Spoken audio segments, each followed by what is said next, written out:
संजय शिरसाटांनी बाळासाहेबांच्या स्मृतीस्थळाचं दर्शन घेतलंय।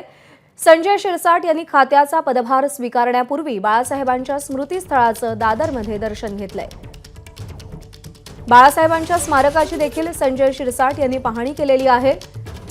सामाजिक न्याय मंत्री आहेत संजय शिरसाट आणि आपला पदभार ते स्वीकारणार आहेत।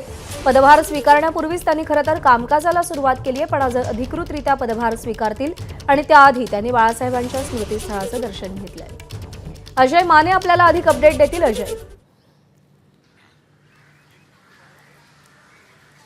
आपण जर पाहिलं तर संजय शिरसाट जे ते बाळासाहेब आंतरराष्ट्रीय स्मारक याची पाहणी करण्यासाठी आलेले आपल्याला पाहायला मिळतात आणि आपल्यासोबत बोलण्यासाठी स्वतः मंत्री संजय शिरसाट सर, पदभार स्वीकारण्याआधी तुम्ही चैत्यभूमीला डॉक्टर बाबासाहेब यांना अभिवादन केलं, नंतर बाळासाहेब ठाकरे यांना अभिवादन केलं, स्मृतीस्थळाला आता आंतरराष्ट्रीय स्मारकाची पाहणी केलेली आहे। पहिल्या टप्प्याचं काम पूर्ण झालं असं कळतंय, काय आता तुम्हाला अपडेट आलेलं आहे?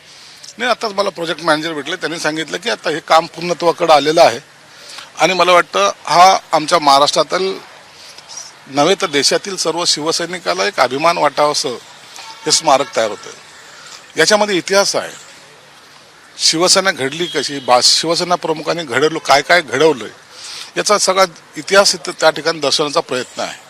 म्हणून याला एक आगळं वेगळं महत्त्व असणार आहे। शिवसेनेचा जन्म ते शिवसेना ही कशी कशी पुढे गेली, कोण कोण त्याच्यामध्ये कोणाकोणाचं योगदान, कसे लोक लढली, कसे शिवसैनिक लढली, हा सगळा इतिहाससुद्धा त्यामध्ये चित्रित केला जाणार आहे।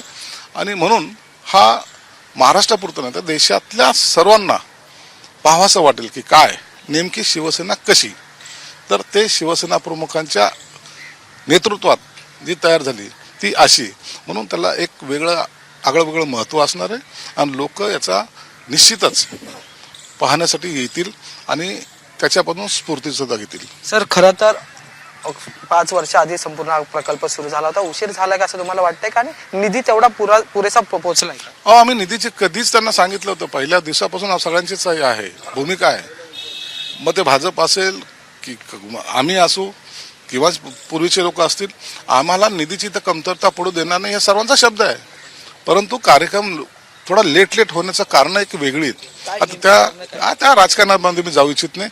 आता एवढंच फक्त आनंद आम्ही घ्यायच्या मनस्थितीत आहोत। पहिला टप्पा पूर्ण होतोय आणि त्याचा म्हणजे उद्घाटन 23 तारखेला त्यांच्या जन्मदिनी होतोय आणि लोकांना हे पाहण्यासाठी एक जे उत्सुकता आहे ती त्यांची संपेल। सर, पण नेमकं ह्या संपूर्ण स्मारकाच्या कमिटीवर कोण असणार आहे त्याचं काही ठरलंय का? ती शिवसेना, ही शिवसेना, सरकार कोण असणार आहे? आता त्या काळाला जी काही कमिटी बनवली होती ती यासाठी बनवली होती की त्यांनी फक्त देखभाल दुरुस्तीसाठी पाहिलं पाहिजे, प्लॅनिंग केलं पाहिजे। परंतु त्याच्यानंतर काही लोकांनी त्याच्यावर मालकी दाखवण्याचा प्रयत्न केलेला आहे निश्चित, परंतु आता त्या वादात मी जात नाही, त्याचा निर्णय वरिष्ठ घेतील। परंतु एवढं निश्चित आहे, सरकारच्या माध्यमातून झालेला हा मोठा अचिव्हमेंट ही महाराष्ट्राला नव्हे तर देशाला दिशा ठरणार आहे। या स्मारकाच्या बाजूला जो आहे तो इंदू मिलचा प्रकल्प सुद्धा सुरू आहे, पण त्याचं काम अद्याप पूर्ण होताना पाहायला मिळत नाही। हे झालेलं कसं? नाही, मी आता उद्या जातोय, उद्या जाऊन मी तिथं जाऊन पाहणार आहे, त्याची पाहणी करणार आहे। धन्यवाद सर आमच्याशी बोलण्यासाठी। ते होते आमदार मंत्री संजय शिरसाट। आणि आता आपण खरं तर संपूर्ण दृश्य जे ती स्मारकाची पाहूया। खरं तर महापौर निवासस्थान होतं हे, त्यामुळे एक वारसा आहे आणि तो जपण्याचा प्रयत्न जो आहे तो केला गेलेला आणि त्याच पार्श्वभूमीवर ही सगळी जी आहे ती उभारणी करण्यात आलेली आहे। पहिल्या टप्प्यात जर पाहिलं तर कॉन्क्रिटीकरणाचं आणि एकंदरीत जाण्या येण्याचे मार्ग असतील किंवा ज्या गोष्टी असतील त्याचं काम जे आहे ते पूर्ण करण्यात आलेलं। आपण जर पाहिलं तर जायचे रस्ते जे आहेत ते त्याच्यातून ज्या गोष्टी आहेत त्या दाखवण्यात आलेल्या। आणि या सगळ्या गोष्टींची संजय शिरसाट यांनी पाहणी केली आहे। बाळासाहेबांच्या स्मृतीस्थळावर जाऊन त्यांनी दर्शन देखील घेतलंय, आज ते पदभार स्वीकारतायत। अजय, धन्यवाद दिलेल्या माहितीसाठी।